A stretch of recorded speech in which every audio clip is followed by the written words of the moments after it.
Chicago, you're in the place to be. It's time for Can TV's LOL Chicago. Make some noise for your host, Mr. Marz Tim.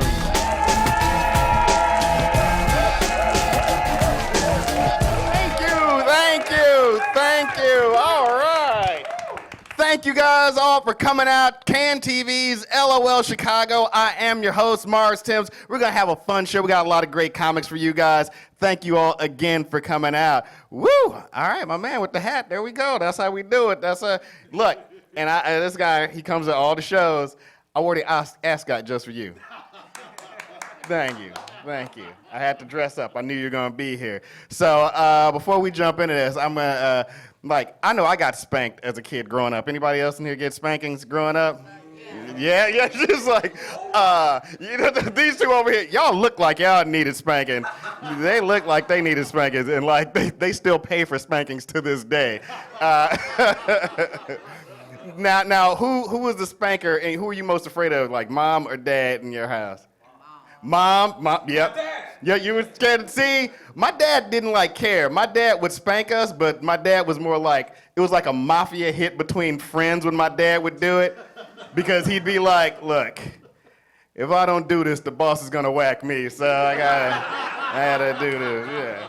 No, my mom was a dangerous mom. My mom was like a street fighter. She would get her hands on anything she could. You'd be falling down, and my mom would just like in those MMA fights, she'd run over and try to drop an elbow on you just to make sure you knocked out. My dad was like, they've had enough.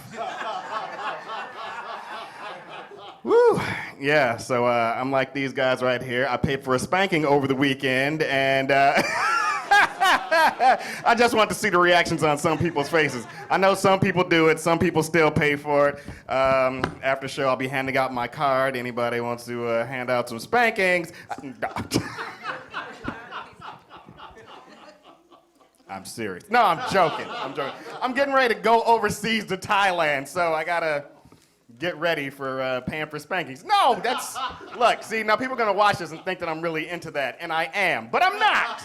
I'm not if anybody important is watching. You guys are all important watching. Yes, okay, this is good. All right, let's stop being ridiculous, because you've had enough of it. That's my safe word. I say I've had enough of it, and that's when the spankings stop. How old are you? They like the dirty stuff. Oh, kids. All right. Let's get this rocking and rolling. Coming to the stage, I'm very happy to have this person on the show. She is amazing. She performs all over the Midwest. A big round of applause for Carly Ballerini.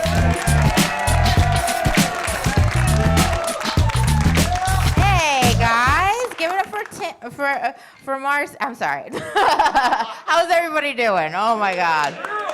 I am still. How are you guys faring after the holidays? You guys okay? You guys feeling okay? Yeah. I'm still mad about it. Oh, did you love your holidays? Hell yeah. You guys are into the family thing? You guys love doing it? No, this guy doesn't. I don't like it because I have. Does anybody here have a troublemaker in their family? Do you know what I'm talking about?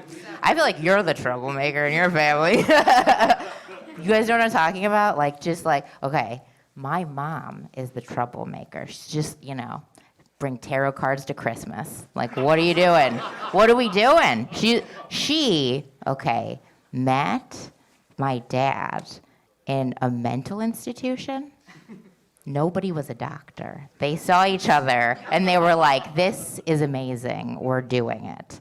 And then they had me, and then later, a lot later, after that, she went to clown college.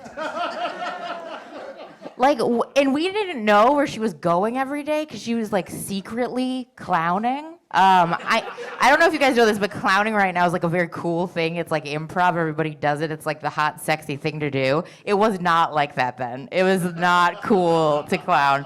But she would sneak off every day, so we didn't know where she was going. So one day, the way that I found out that my mom was a clown was I was 7, and I walked in, and there was just a full clown in my kitchen. Because she decided to do the dishes in her whole outfit. So I walked in, and I was like, hello? And she turned around and was like, I graduated. So I was like, from where? She goes, college. I'm like, oh, I'm never gonna go there. So now I do this, And then so she was clowning for a bit, and one day, I'll never forget, she came home and I came to greet her, and had messy hair and dusty overalls, I was barefoot, and she looked at me and she goes, you look like an orphan. And I was like, you're doing a terrible job. But then she goes, no, it's perfect. You're gonna be my clown assistant, Huckleberry.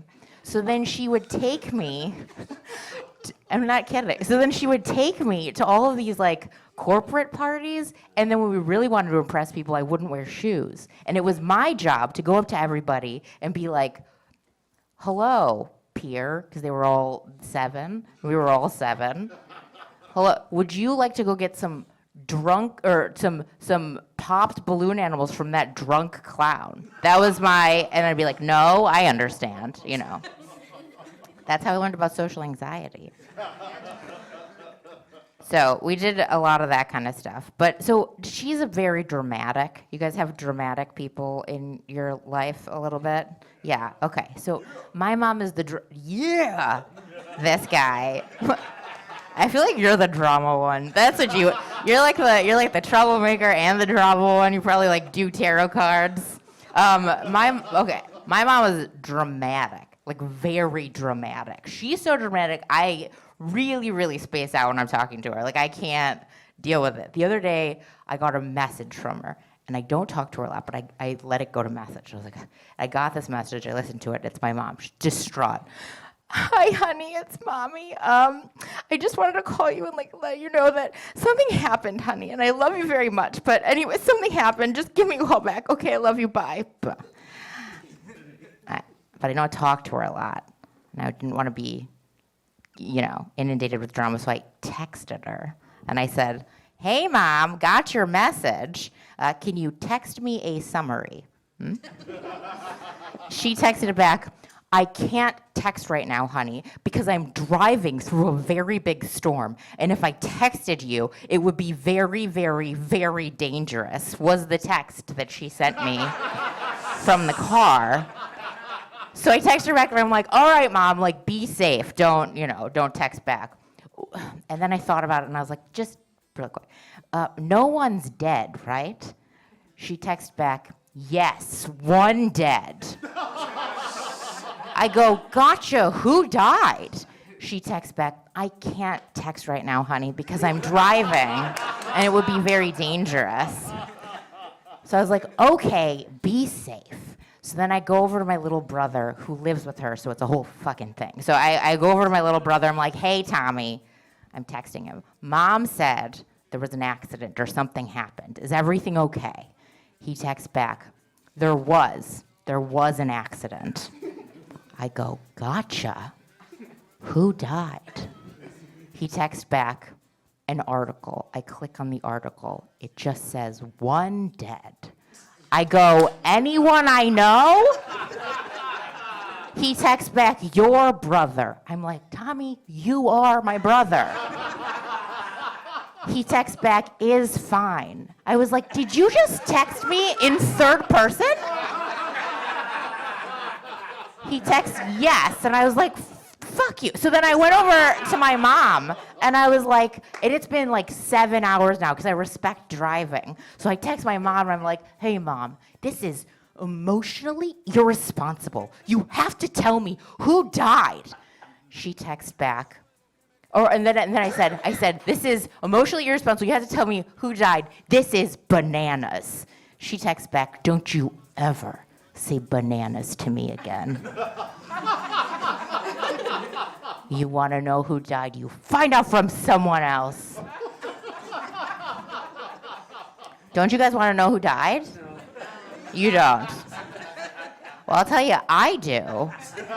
She still hasn't told me. That was 3 months ago.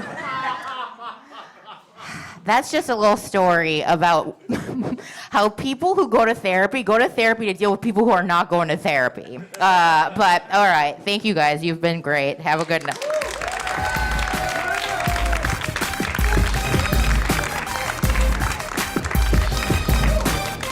Keep it going for Carly Ballerini. All right, your next comedian coming to the stage. You can find him at bestcorporatecomedy.com. He runs a show called Funnier by the Lake. I've had a pleasure of doing many shows with him all throughout the state of Illinois. Ladies and gentlemen, a big round of applause for Ricky March.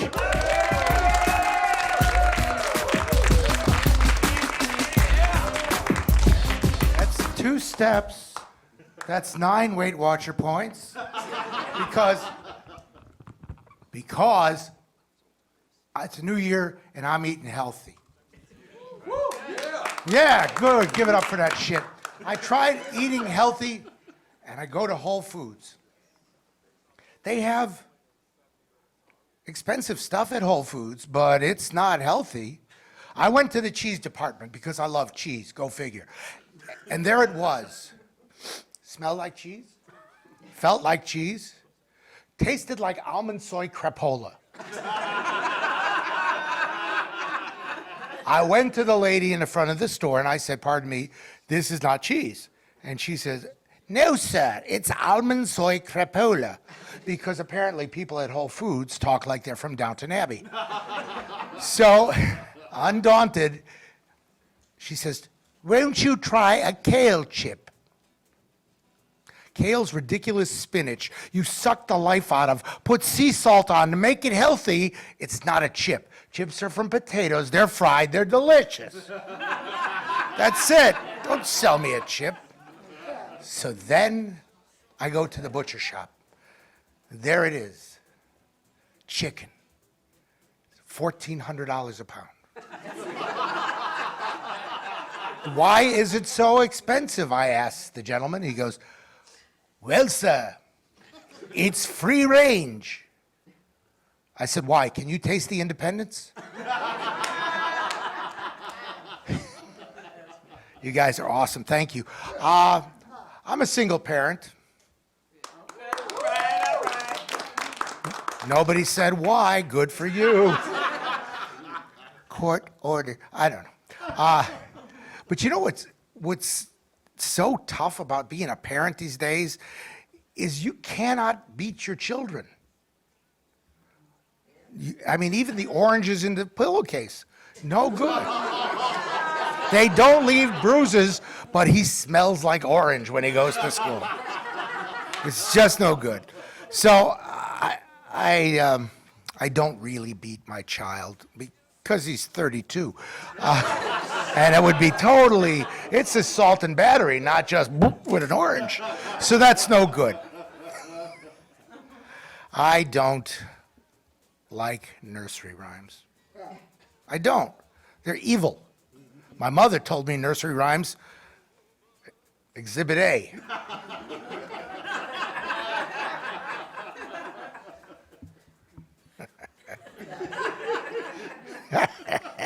Jack Sprat could eat no fat.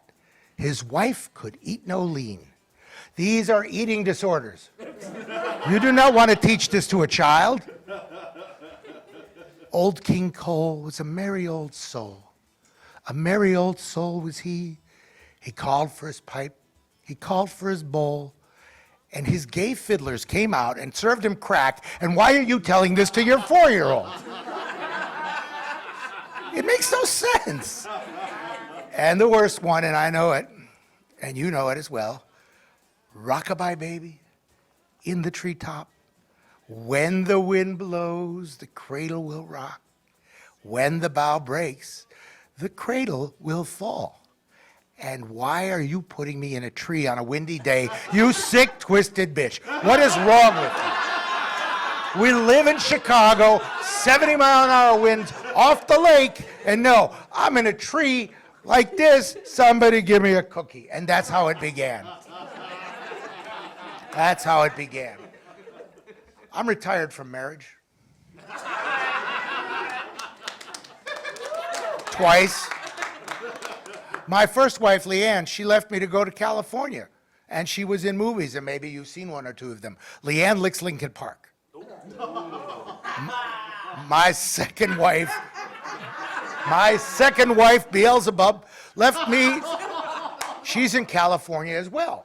She's with my ex-friend, Ralph, who used to sell me pot.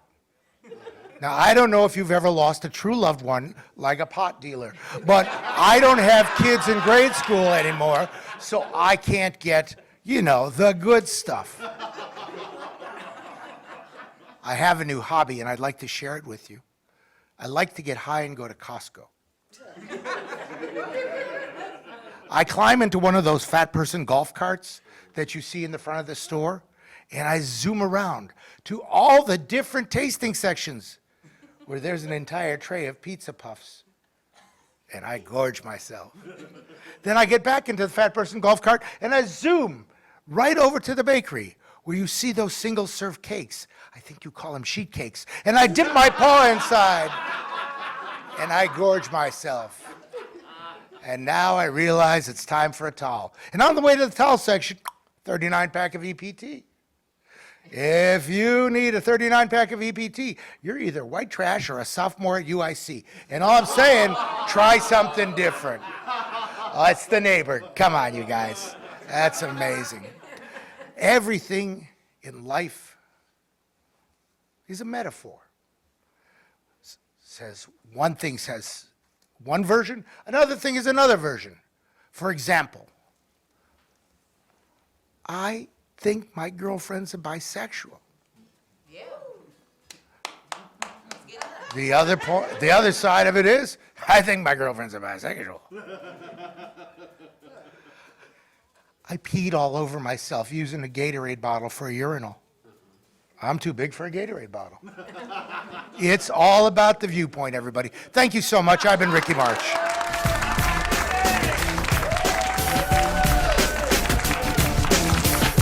One more time for Ricky March.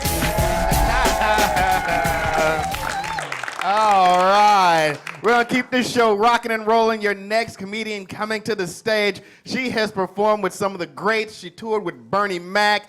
It is her birthday this Saturday, and she is hosting out at Riddles. She's been with everybody. I was doing a show out at the Improv in Schaumburg with Godfrey, and she came over, and her and Godfrey had been doing shows way back. She's one of my favorites around, just like Chevy Debbie, who is always here. Let's get a big round of applause, ladies and gentlemen, Diane Corder.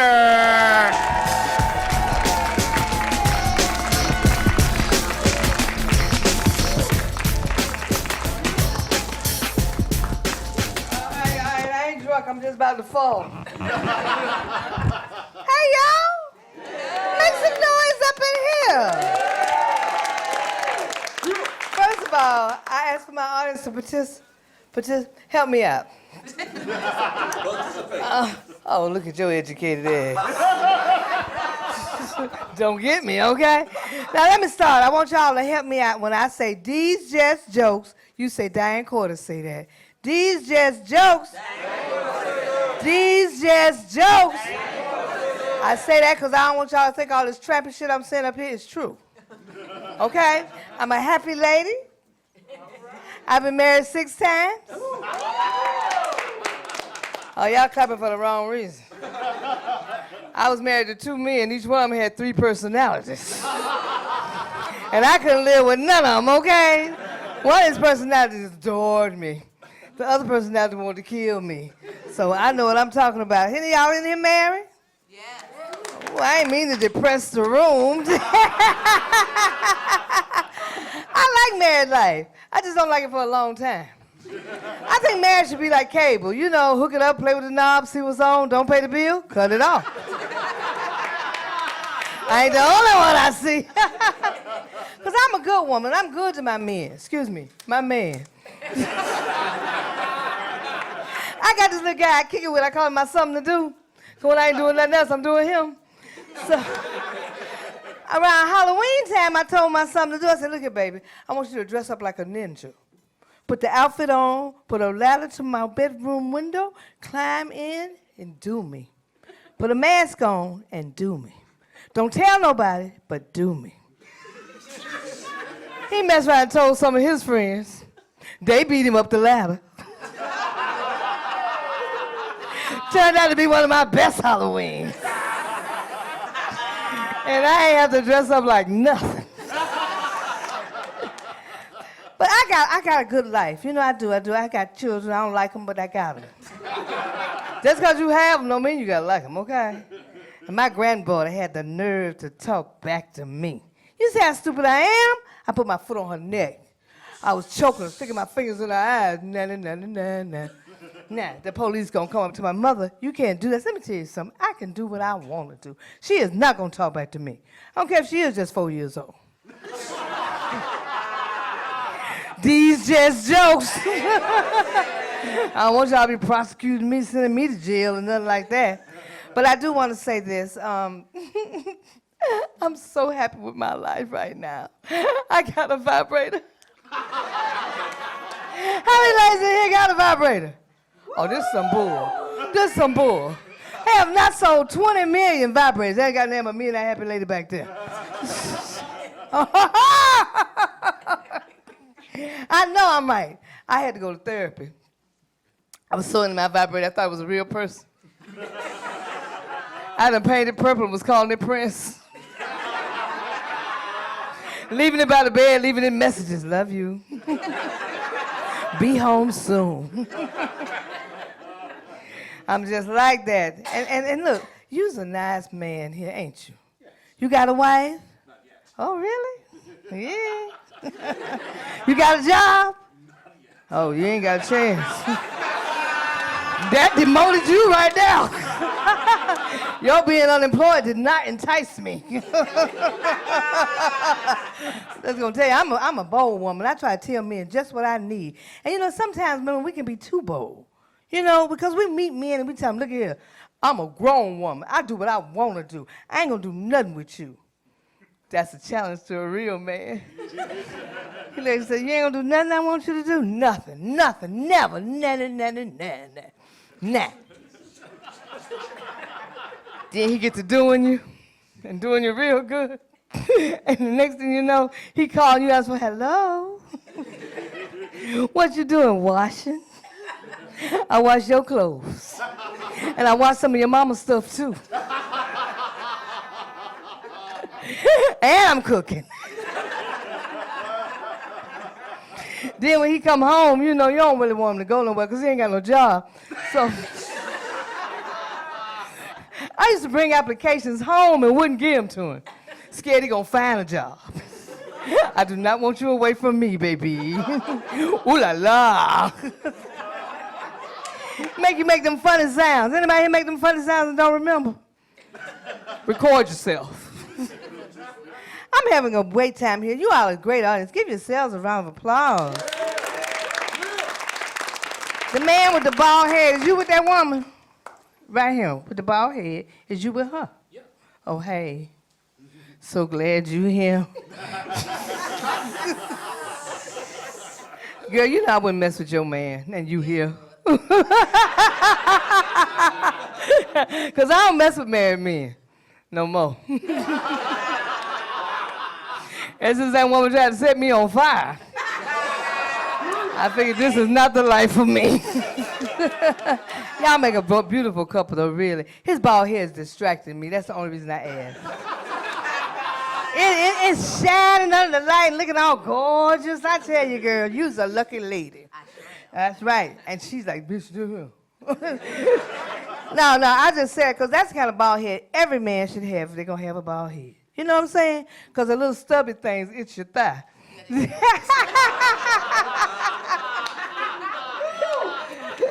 Well, I'm got ready. I'm about to get ready to leave from out here. I just want to say this right here. I got a friend that went to Jamaica and came back and told me his story. So now I'm going to tell you his stories. Because that's what friends do, tell each other's business. It goes like this. Way over in the land of Jamaica, a Jamaican man was searching for a bride. He searched all over Jamaica, looking for the fairest of the fair. He went to his father. Father, I'd like to marry this one. Father said, oh, no, no, my son. You cannot marry that one. She may be your sister, but your mama don't know. So I brought another one to his father. Father, I'd like to marry this one. Nope, can't marry that one. She may be your sister, but your mama don't know. So the boy got tired and he went to his mama. Mother, I come to you with my heart in despair, for there is no woman in Jamaica that I can care. Everyone I take to father, he says I cannot marry because she may be my sister. And you don't know. The mother didn't shed a tear. She looked at her son. She said, son, despair no more. Maddie, wherever you go. See, your daddy ain't your daddy, but your daddy don't know. I'm Diane going. Thank you.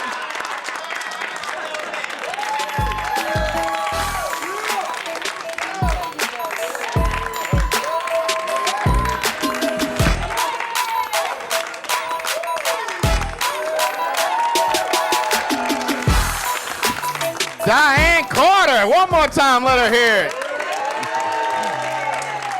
Woo! Riveting. She had me. I was like, what? Okay. All right, coming to the stage, this next comedian runs a show the last Saturday of every month at the Wise Owl. He's been doing comedy for 9 years. This man is blowing up. Ladies and gentlemen, a big round of applause for Marcus Shakes.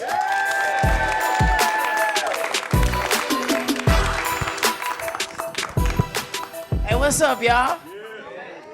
Hey, look, man. Hey, comedy been doing good for me, y'all. I'm all the way on Can TV now. Yeah. Thank you. I just got back from California, too, man. Clap it up again. Just got back from California. Thank you. 26 in California. Yeah, y'all better pay them parking tickets, man. Lightfoot is not playing. Thanksgiving was fun. Anybody spend time with their family on Thanksgiving? That's what's up. So my family crazy as all hell. I had to bet my cousin on who can grow the longest beard. She won. So trying to find out what's her formula. Then I got an uncle.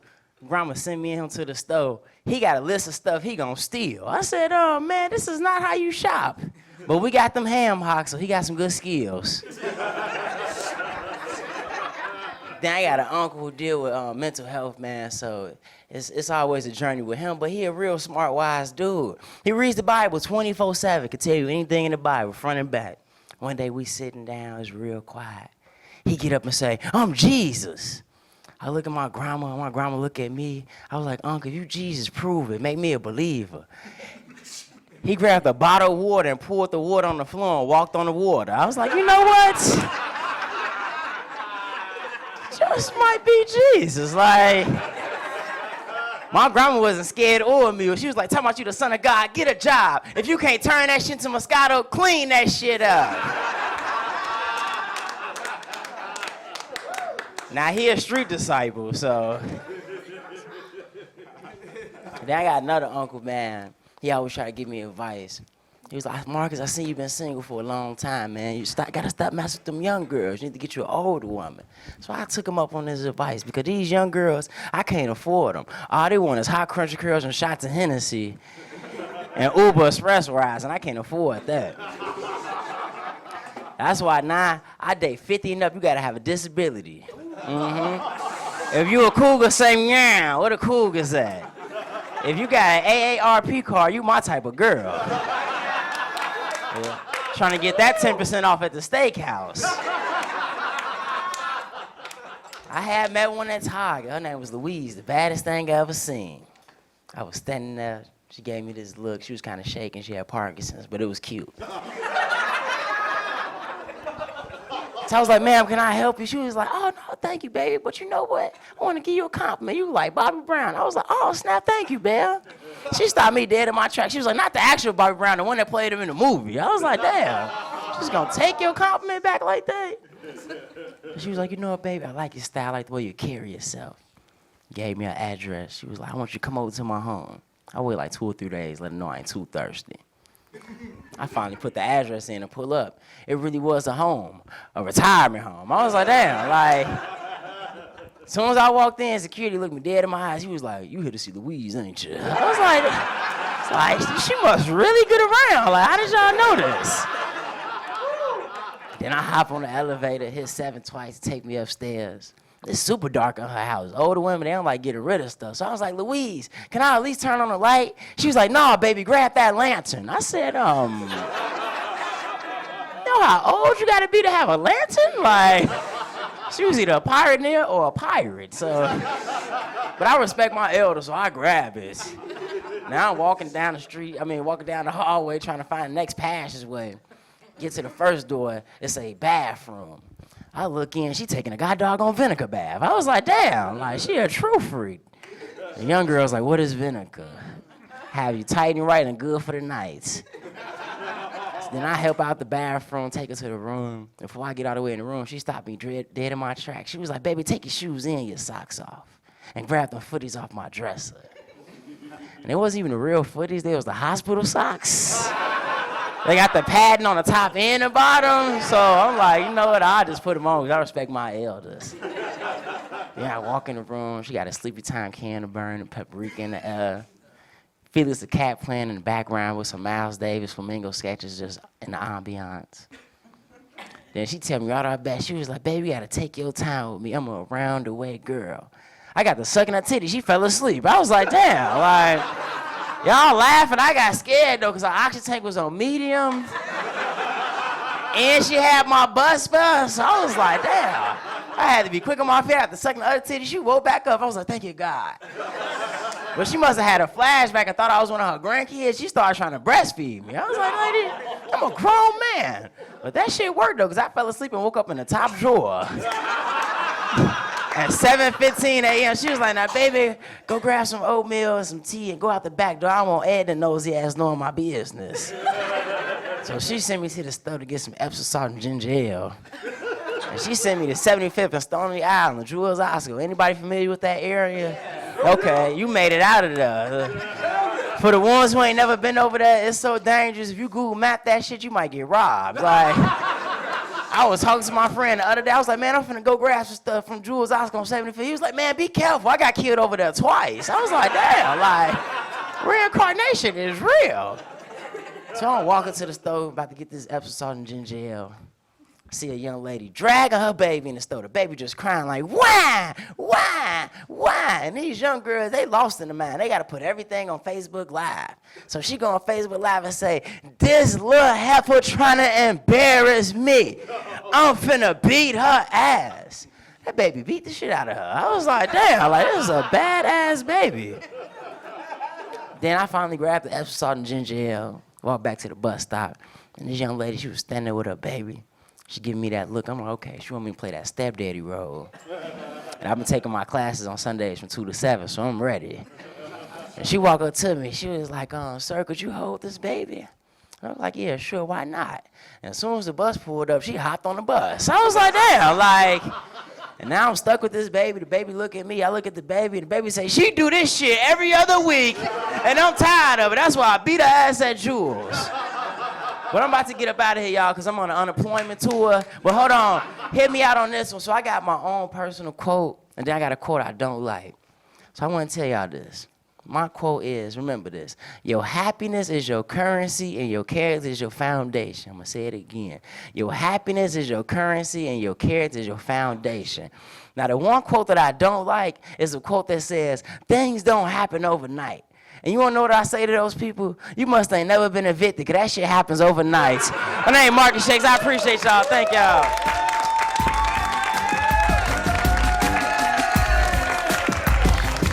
One more time for Marcus Shakes. Let him hear it again. Woo. I told y'all, I got some great comics out here. So if you're at home, make sure you get out here, see one of these shows live. Lives. Comic Lives Matter. All right. Coming to the stage, I have had the pleasure of watching this next comedian grow from the beginning. We used to have a saying about him. He used to come to this open mic that I run. And if you ever came to this open mic and you were on a date, he would Titanic that date. He would ruin it. So I gave him the nickname, the iceberg, because he would sink your relationship super fast. He's recording his debut album September 2nd at Timothy O'Toole's. His debut album, September 2nd at Timothy O'Toole's. Ladies and gentlemen, big round of applause for Ed Iceberg Towns.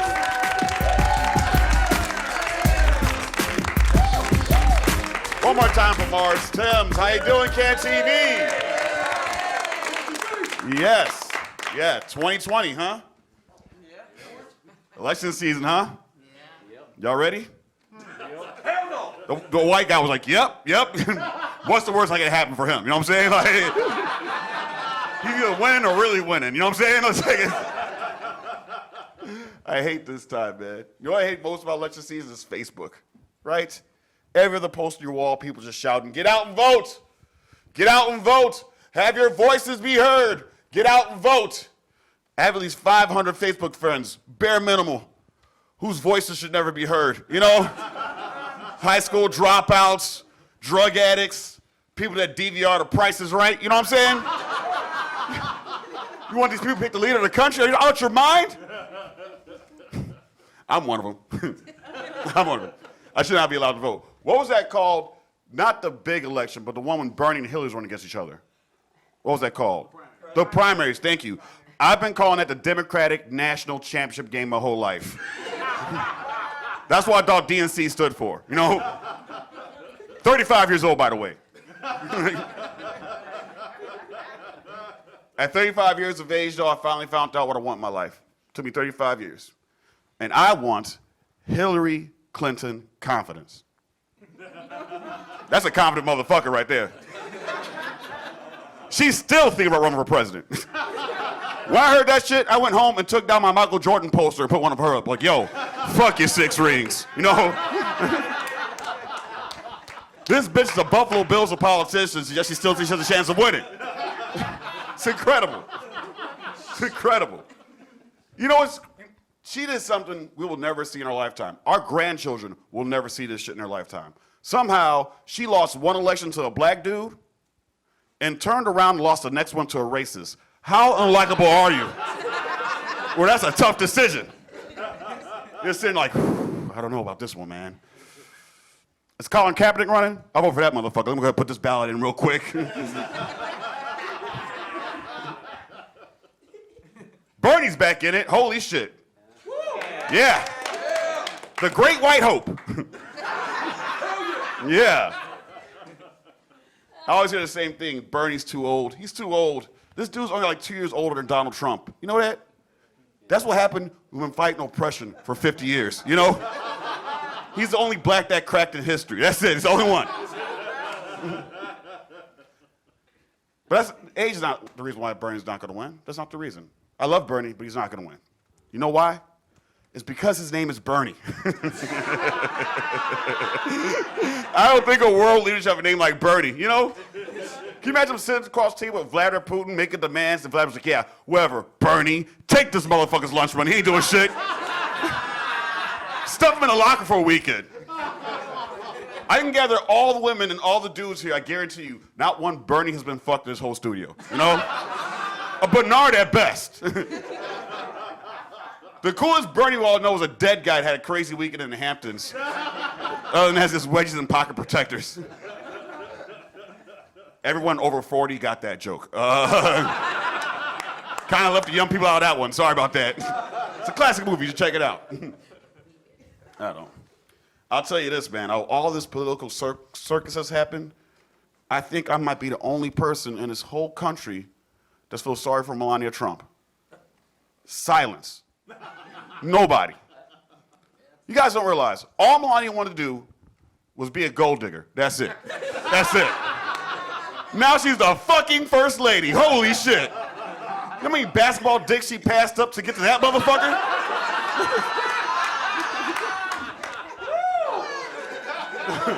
All she wanted to do was be a real housewife of Yugoslavia. And now she gotta remember speech for lady she didn't even speak. That's fucked up. Feel sorry for her. The closest thing I can relate to that is like, let's say you were hungry, right? And you know, you want to go economical. You go McDonald's, hit the Big Mac too, right? Great deal. Eat that shit all week. No risk, high reward. They come out, they bring in a receipt, like, guess what? You are the new Ronald McDonald. Like, what the fuck, dog? I'm out of fucking juggle. Are you kidding me? I gotta hug these kids with cancer? I gotta hug my own goddamn kids. Fuck this job. I'm getting t-shirts made as we speak. It's gonna say, make Melania a gold digger again. I'm gonna sell a show over the country. Free this poor soul. You know, shit in my personal life's going good. For the first time in 5 years, I'm not single. I'm dating someone. Thank you. Thank you guys so much. Here's the kicker though. The girl I'm with right now, I was in the friend zone with for 7 years. Yeah. I'm telling you, I cracked the code. I know how to get out the friend zone. This was foolproof. There's some dudes in here in the friend zone right now, probably you, I'm guessing. From all the support I'm getting.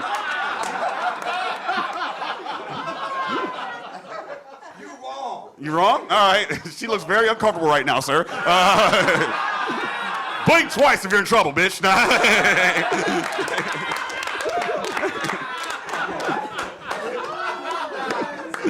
Oh, shit. Look, it's real easy to get out the friend zone. If you're in the friend zone, I'm going to let you know this right now. Here's my tip to you. All you got to do is wait for their life to fall completely apart. That's it. That's it. They get fired for their dream job. Their husband leaves them for their father. I said that right. Their husband leaves them for their father. And then you make wedding plans. You're welcome. The more you know starts to shoot over my head right now. Oh, wait, that's NBC, right? We can't take that. Sorry. Blank that last part out, Can TV. I know. I'm glad you guys are here with me right now because comedy is a hard thing to do. And like I said, I have good things in my personal life and bad things. I had to deal with this tragedy earlier on this week. My grandmother called me with some of the most terrifying news you hear from your grandparents. And I'm trying to work on this on stage. And I don't know if I should do this on TV, but I'm going to try to work through it. So thank you guys. My grandmother called me and she said, help, there's something wrong with my computer.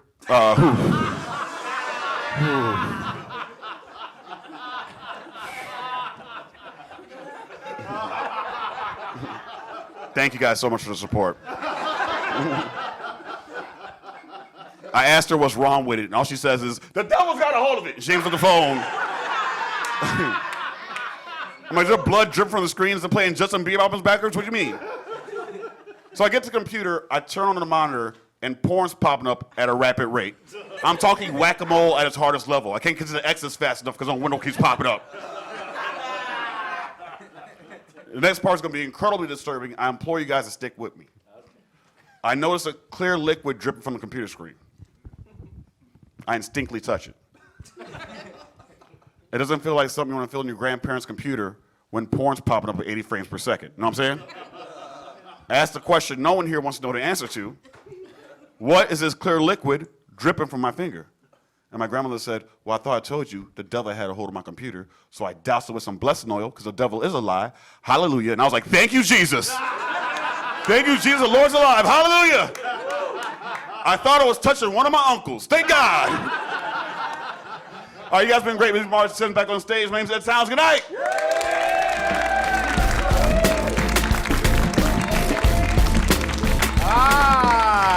Iceberg! Ed Iceberg Towns. All right, you all. Here we go. Your final comedian of the evening. He has a podcast, which he just told me, and I have ADHD. So he just told me, and I was like, oh, yeah, I'm going to make sure I'm going to remember that on the stage.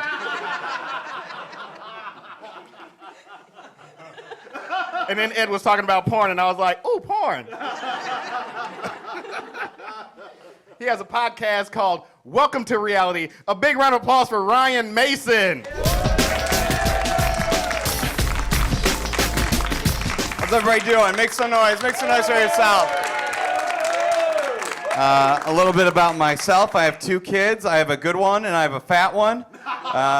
The fat one is in the 100th percentile for weight. He's in the 100th percentile for weight. He is in the 50th percentile for height. Okay? So if you're trying to picture what he looks like, He's a rectangle. Okay? I love my fat son actually more than I love my other son, and they can't watch TV, which is great. Because here's what it's like having a fat kid. Every once in a while, he just comes up to you and hands you half a beef stick, okay? It's like having a college buddy, all right? It's okay. It's all right. I am a dad. Any other dads here? Clap if you're a dad. Have you had kids? One guy. Good for you, guys. Good for you, man. It's tough, right? It's tough, right? Not enough credit given to you and me specifically. Here's what it's like when you have kids. You don't sleep as much, okay? I sleep at night next to a woman who talks in her sleep. That's true. She talks in her sleep. She also screams in her sleep from time to time. She suffers from night terrors. That's true. And she sleeps with a cat right above her head that licks its asshole so hard it sounds like it's trying to salvage burnt toast. Okay? It's tough. It's a tough scene. My wife, she suffers from night terrors. That's absolutely true. But we've been married long enough where I'm used to it now. Which is okay for me. I can remember a time where she got rigid as a board and she just went, gross! And went right back to sleep. I was like, I am not gonna mess with that, okay? The next day she came up to me and she said, hey, by the way, I had a sex dream about you last night. And I'll take it. Trying to stay married, you guys. Trying to stay married. Absolutely. I love having kids because they keep you on your toes. They absolutely do say the darndest things. They keep you on your toes. My son, I was putting him to bed at night, and he asked me, hey, Dad, how come all of my stuffed animals don't have penises? And I had to ask him, son, do some of your stuffed animals have penises?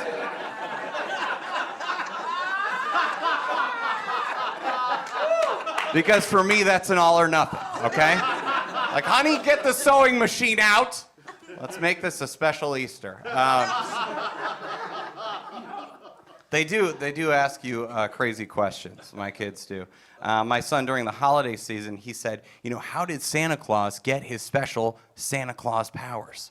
And I was driving, so I couldn't Google it, so I quick just said the first thing that came to my mind. I was like, okay, Santa was walking around Winter Wonderland style, as you do, and he came across a little potion on the ground, a little candy cane-looking potion.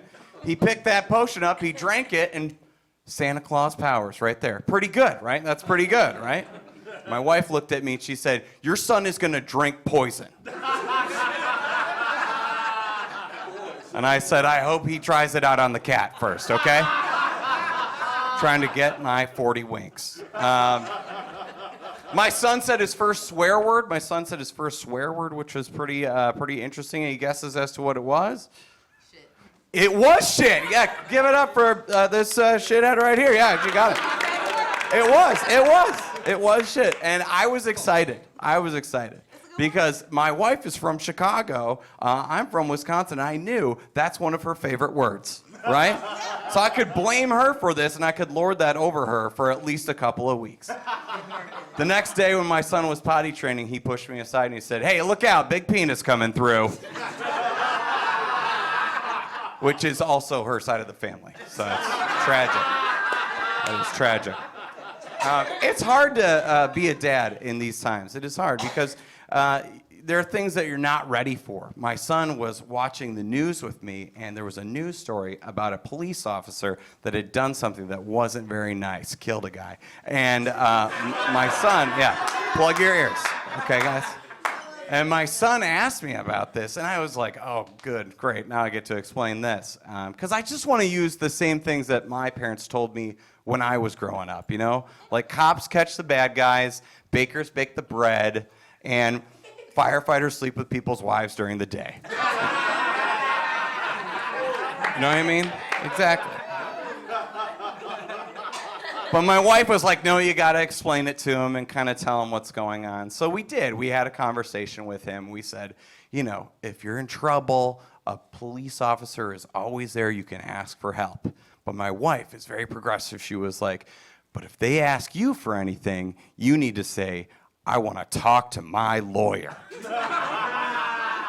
My son looked at me very confusedly, and he shook his head, and I was like, this is going great. I'm doing a good job as a parent. And I think that it worked out because my son, we were at the supermarket, and he was an aisle behind us, and he felt lost, and he got scared. But we knew where he was because we could hear him saying, I need a lawyer! So we could still get him. I am from Wisconsin, that is true. Clap if you've been to your neighbor to the north. Yeah, we love it up there. Yes, you guys have eaten cheese. You guys all look kind of backed up, a little bloated up in this. Yeah, for sure. Me too. Every day of my life. I love traveling throughout Wisconsin because it's one of my favorite places, and I always discover something new about my home state.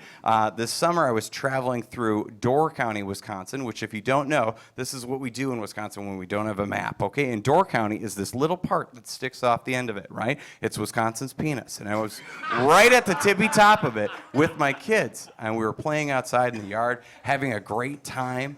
And all of a sudden, something unexpected happened. A porcupine walked out of the woods. And I got nervous and scared, so I just started yelling at my kids. I was like, porcupine, get inside! Porcupine, porcupine! And then I realized my kids don't know what the fuck a porcupine is. So I started yelling anything I could think of from Peppa Pig. I was like, get inside, there's a little needle bear. There's a knife dog out there. Get inside. And eventually my kids did get inside. And I was like, good job, Father of the Year, right here, okay? Because usually I'm the type of dad, I don't know if you're like me, but I'm the type of dad who is a let it go dad, okay? I'm a let it go dad. If my kid picks up a chicken nugget right out of the oven and is about to take a bite, I let him do that, okay? Because he's only going to do it once. You know what I mean? If my kid's about to take a drink of my brandy old fashioned, I let him go for that too, right? Maybe he'll shut the fuck up for a little while, right? But you can't do that with porcupines. You can't. Right? Because I can't introduce him at preschool and say, like, okay, he might only have one eye, but I defy you to find another preschooler who knows more about not touching porcupines than this little cyclops. Get in there and make a friend, all right? I do love traveling for comedy. My comedy career is going really well. I recently traveled to comedy hotbed rural Indiana. I did a show in a place that wasn't quite as cool and dynamic as this place. And I got there and the producer said, we only have 2 rules for this show: no politics and no cursing. And I said, no problem. But on the inside, I was thinking, oh shit. These people might kill me. So I did some research about the town that I was performing in, and it turns out that the next town up the road was actually famous because their mayor is a dog. And I knew as a comedian I have to talk about that, but technically it's politics. Okay, so now I'm going to do the joke that I did for these people in rural Indiana, all right? I'm going to get into character by pretending you fine folks are a lot stupider, okay? Oh my gosh, it's so good to be here in rural Indiana, you guys. Give it up for yourselves, make a little noise. Yeah, I don't know if you guys have heard about this town up the road. They're kind of silly. It turns out that their mayor is a dog. But I guess it's okay because he won the popular vote. Which is surprising because his wife's a bitch. And now I never have to go back to rural Indiana, you guys. Yeah, not too bad. I talked a little bit about my kids earlier, who I love more than anything on earth. And it's hard, though, for me because they don't have a great way of showing affection to one another. Sometimes they struggle with that. I'll give you an example. My younger son was trying to give his older brother a hug from behind, sort of a weird, like, side behind hug. And my oldest son, he did not like that, okay? So he did something kind of strange. He pushed him away, he grabbed him by the penis, and he screamed in his face. He was just like, ah! And then my youngest son, he also started screaming out of fear and pain. He was like, ah! And then I started screaming because I was witnessing something almost primal in nature. And I was like, oh my God! And suffice it to say that that was one of the more memorable moments for the other people in Target that day. Thank you guys so much. I'm Ryan Mason. Give it up one more time.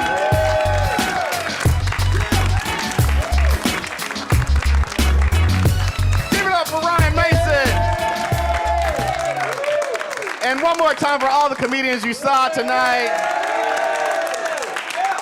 You guys have been a fabulous audience. Thank you guys for coming out. Again, we do this once a month on a Monday, 7:30. So all you have to do is RSVP by sending an email to rsvp@cantv.org. You guys have been great. Thank you guys. Enjoy the rest of your evening.